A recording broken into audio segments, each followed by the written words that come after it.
अनुज सक्सेना और फ्राम सक्सेना, कॉमर्स प्रवक्ता, GSM college of advance education Bewar के ऑनलाइन क्लासेज में आप सभी का हार्दिक स्वागत करता हूं। सुप्रभात। जैसा कि बच्चों इनकम टैक्स में मैं पढ़ा रहा था आपको कि वेतन के बाद यानी सर्विस के बाद रिटायरमेंट होता है, और जब रिटायरमेंट होता है तो उसके बाद भी कुछ धनराशि अपने नियोक्ता से कर्मचारी को प्राप्त होती है। और उसमें आप इस कड़ी में मैंने आपको पहले ग्रेच्युटी बताई थी, फिर पेंशन और पेंशन की एक मुश्त राशि बताई थी। उसके बाद मैंने आपको बताया था अर्जित अवकाश का वेतन। और आज जो हमारा टॉपिक है वो है छटनी के कारण क्षतिपूर्ति। आज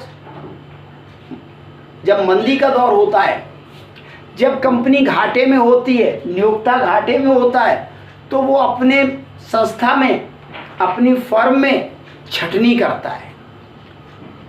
छटनी करने का कारण क्या होता है?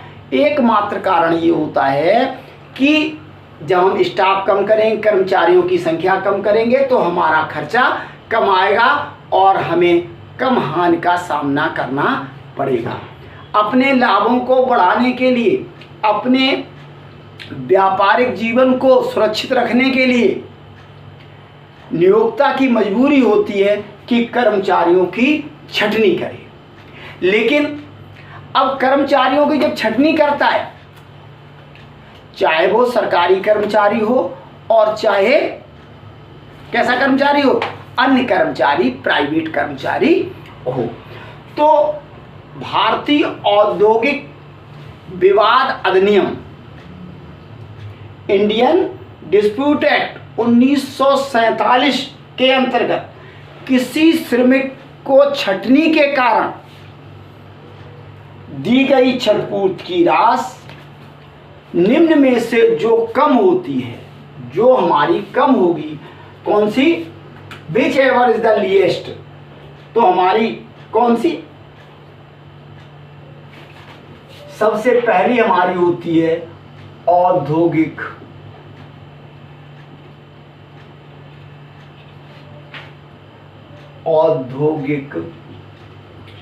विवाद अधिनियम,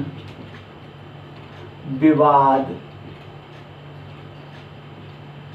अधिनियम 1947 की धारा 225F वी के अनुसार निर्धारित राशि।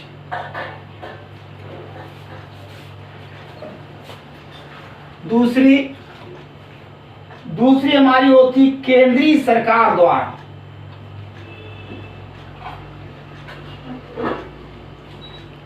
केंद्रीय सरकार द्वारा इस संबंध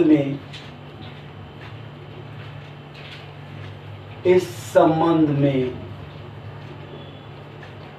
निर्धारित राशि में अधिक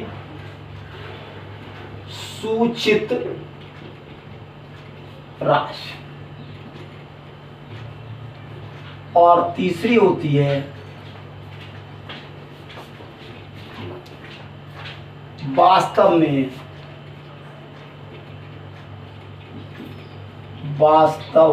में प्राप्त क्षतिपूर्ति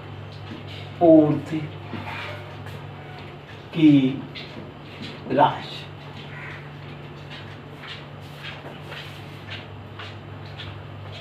अब इन तीन में यानी अब यह सूचित राशि जो दी गई हमारी कितनी दी गई है? 5 लाख रुपया। 19-20 का मैं पढ़ा रहा हूं आपको। 20-21 में अगर घटेगी बढ़ेगी तो नेक्स्ट उसमें होगी, ठीक है। तो 5 लाख रुपया, यानी इन तीन में whichever the least, whichever is least will be exempt. इन तीनों में जो सबसे कम होगी वो कर मुक्त होगी। एंड रिमेनिंग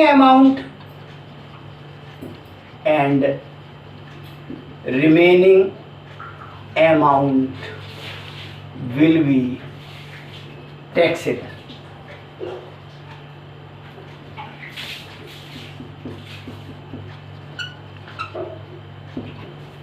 अब आप कहेंगे कि ये क्षतिपूर्ति की क्यों मिलती है? वो इसलिए मिला करती है, जब आदमी को क्षतिपूर्ति इसलिए देनी पड़ती है नियोक्ता को कि जो कर्मचारी आज हमारे यहाँ कार्य कर रहा था, कल हम उस छटनी के कारण उसको निकाल देंगे तो वो अपने और अपने परिवार का भरण पोषण कैसे करेगा। तो इसलिए क्षतिपूर्ति की कोई छूट की अधिकतम सीमा उस दशा में लागू नहीं होगी जब वह राशि केंद्रीय सरकार द्वारा अनुमोदित किसी योजना के अंतर्गत दी जाती है। अगर कोई योजना सरकारी है तो ये राशि हमारी गारंटीड नहीं है। वैसे मैक्सिमम लिमिट हमारी 5 लाख रुपया है।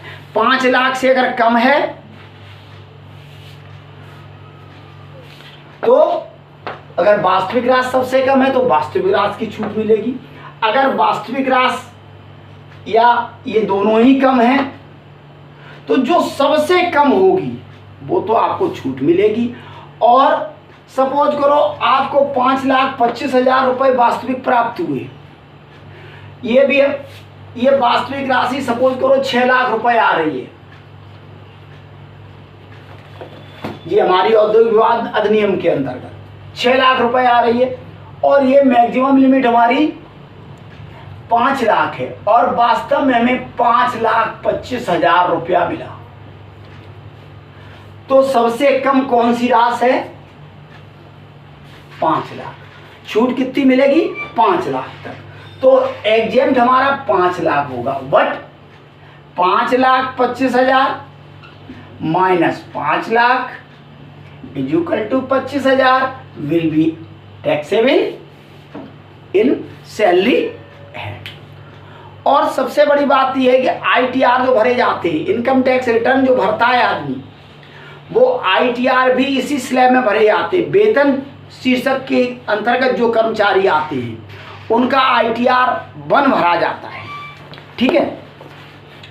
और अब छटनी, आप कहेंगे छटनी तो हमने समझ ली, निकाल दिया गया, लेकिन क्यों निकाला गया? छटनी से आशय क्या है? आपने गणना करना तो सीख लिया कि ठीक है भाई ऐसा होगा तो हम इतना उसमें कर देंगे, लेकिन छटनी क्यों की जाती है? छटनी क्या है?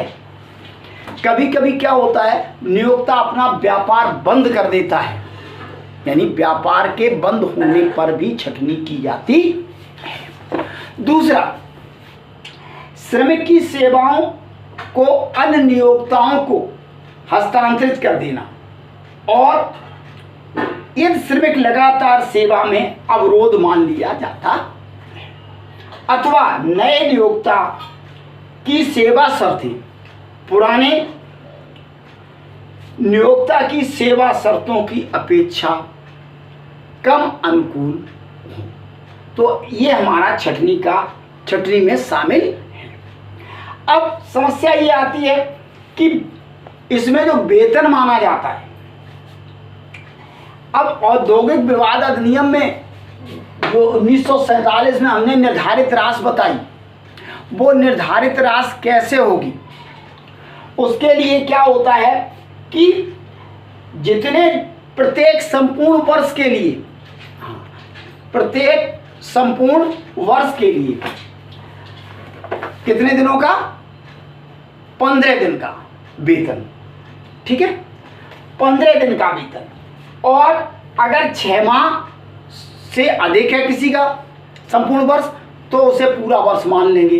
तो प्रत्येक वर्ष के लिए 15 दिन का वेतन, जितने वर्ष उसने नौकरी की।